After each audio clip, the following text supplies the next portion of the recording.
ఏదైతేనేమి జేసీ గారికి సమర్థిస్తున్నటువంటి సైకోపాత్స్ అందరికీ కూడా మనస్ఫూర్తిగా ధన్యవాదాలు. నేనైతే భయపడట్లేదు. భయం అంటే ఏంటో కూడా నాకు తెలియదు. ఎందుకంటే పుట్టడం సహజం, మరణించడం కూడా సహజం.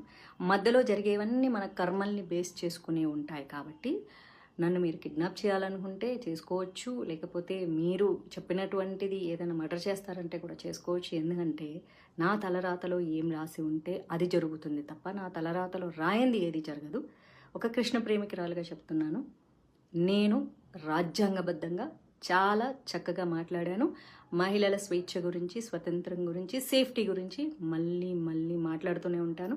జేసీ ప్రభాకర్ రెడ్డి గారు అయితే చాలా చక్కగా మహిళలకు స్వేచ్ఛ కావాలి, స్వతంత్రం కావాలి, మహిళలు ఇంట్లో కూర్చోకూడదు అని చెప్పి ఒక మహిళనైనా నన్ను అమ్మ నా బూతులు తిట్టడం జరిగింది.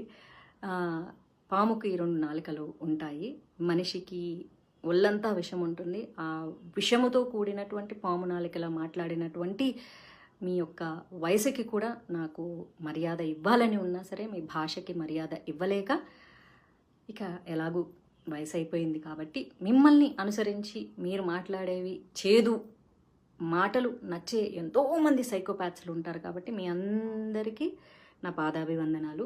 మీ యొక్క గొప్ప సంస్కారానికి నేనైతే తలదించేది లేదు.